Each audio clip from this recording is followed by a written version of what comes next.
এইবাৰ MP ইলেকশ্যনত UPPL কেনেকৈ জিকিছে ইহঁতে নিজে আচৰিত বোমা ফুটাও দেখিছে আপোনালোকে UPPL জিকাৰ পিছতো বোমা ফুটাব পৰা নাই কি কাৰণ ৰহস্য আছে গাহৰি মাংস খাব পৰা নাই বোমা ফুটাব পৰা নাই মাছ মাংস খাব পৰা নাই ইয়াত নিশ্চয়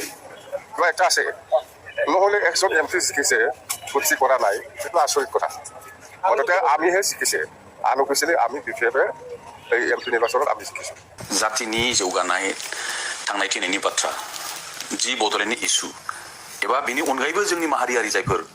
इस्युफोर दङ आरो बिनि उद्देश्यआ थाखानाय बिटिसिआव बोरैहाय नेता जानो हायो एबा चिफ जानो हायो बेखौनो बे टार्गेट खालामनानै खामानि मावबाय थाखादोंमोन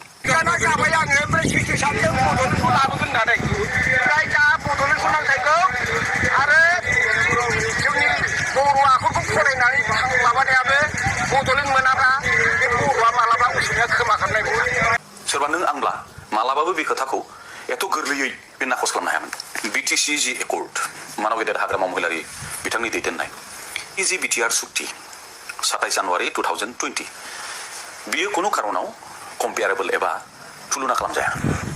मानो होनोब्ला बिटिसि सुक्तिया 6 शेड्युल कन्स्टिटिउशनेल प्रोविजननिबो खोथा दं आरो 8 शेड्युल जोंनि बर' बिमानि रावा भारतीय संविधाननि 9थि शेड्युलाव बियो थिसनजादों बिटिआर सुक्तियाव संविधान संबिजित एबा आइनि बहाय जेबो बेबस्था एबा संविधाननि जेबो गनायथिनाय बे बिटिआर सुक्तियाव गैया बिनिखायनो बिटिआर सुक्तिखौ बिटिसि सुक्तिजों तुलना खालामनानै रायलायनाया बेवहाय एसे जोंनि गोरोन्थिसो जायो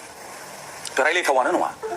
आरो दिनै जायखि जिखि बुङा प्रमद बर' एबसुनि माखासे दैदेनगिरिफोर जायखि जेसेबांखि बेखौ बुंनो सेस्था खालामा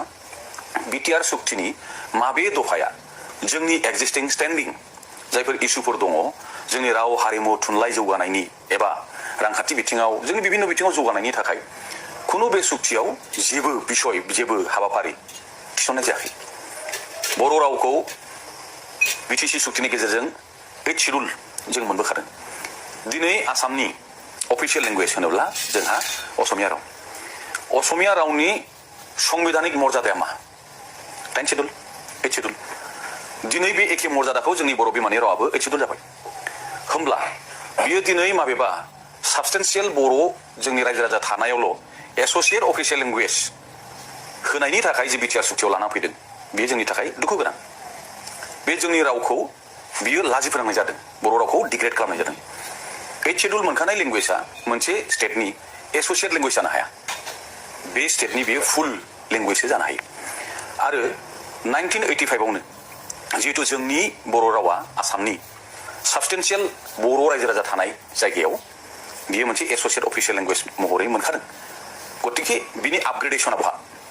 बिनि जौगासारनाया बहा बे बिटिआर सुक्तिजों जोंनि बर' बिमानि रावा जौगायाखै बे हायदोंसो আমাৰ বিশেষ দলৰ চিকাগো সীমিত হৈছে আজি ইয়াত বাক্সা জিলাৰ এই ওদালবাৰীত নতুন একো ডিচিশ্যন লোৱা নাই আমি প্ৰথম কথাটো হ'ল ইলেকশ্যনৰ কাৰণে যিবিলাক কমিটি আছিল আমাৰ ষ্টেণ্ডিং কমিটিৰ পৰা আৰম্ভ কৰি যিমান কমিটি আছে সেইবিলাক আমি আজি ডিজলভ কৰি দিছে নতুন এটা ডিচিশ্যন হ'ল আমি যে নিৰ্বাচনৰ সময়ত বা নিৰ্বাচনৰ মিটিংবিলাকক চৰকাৰ হোৱাৰ পিছত আমি মাটিৰ পাত্তা দিম বুলি যিটো আমি প্ৰচাৰ কৰি আহিছিলোঁ এই প্ৰচাৰটো আমি আজিৰ পৰা মানে কেনেকৈ এক্সিকিউট কৰিবই লাগিব আমি চৰকাৰটো আহিবই যিহেতু বিটিচি চৰকাৰ আমাৰ বিপিএফ দলৰ হাতত আহিবই আমি যিখিনি দেখিবলৈ পাইছে সেইকাৰণে এতিয়া আমি মাটিৰ পাত্তা দিয়াৰ যিটো কাম প্ৰচেছ ছাৰ্ভে বিপিএফ দলৰ পৰা আজিৰ পৰা আৰম্ভ হ'ব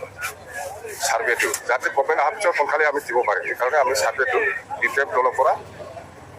অতি সোনকালে ছাৰ্ভেটো আৰম্ভ হ'ব আৰু সেইখিনি ডিচিশ্যন লোৱা নিৰ্বাচনত আমি খেলিম চিটলি উপ নিৰ্বাচনত বিপিএফ দলে আমি খেলিব অকলে বিটিআৰ নহয় বিটিচি ইলেকশ্যন প্ৰমোদ বৰক কওকচোন বিটিআৰ ইলেকশ্যন বুলি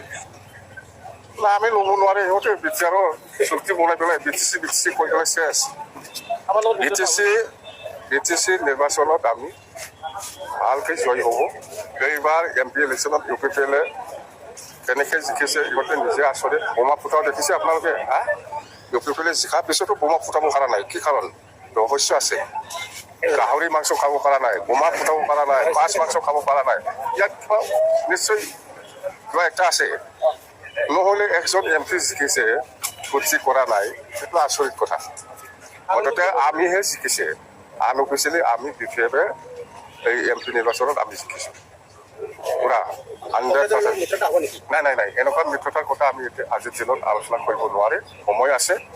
সময় আহিলে আমি ক'ম কাৰ লগত কিবা হ'ব কাৰো লগত আলোচনা নাই মুঠতে আমি চৰকাৰ গঠন কৰিম চৰকাৰ গঠন কৰাৰ পিছত 1 নম্বৰ কামটো হ'ব মাটিৰ পাট্টা দিয়া আৰু মাটিৰ পাট্টাটো দিবৰ কাৰণে যিটো প্ৰচেছ কৰিব লাগে বা ছাৰ্ভে কৰিব লাগে সেইটো বিফেব দলে অহাকালিৰ পৰা আৰম্ভ কৰিব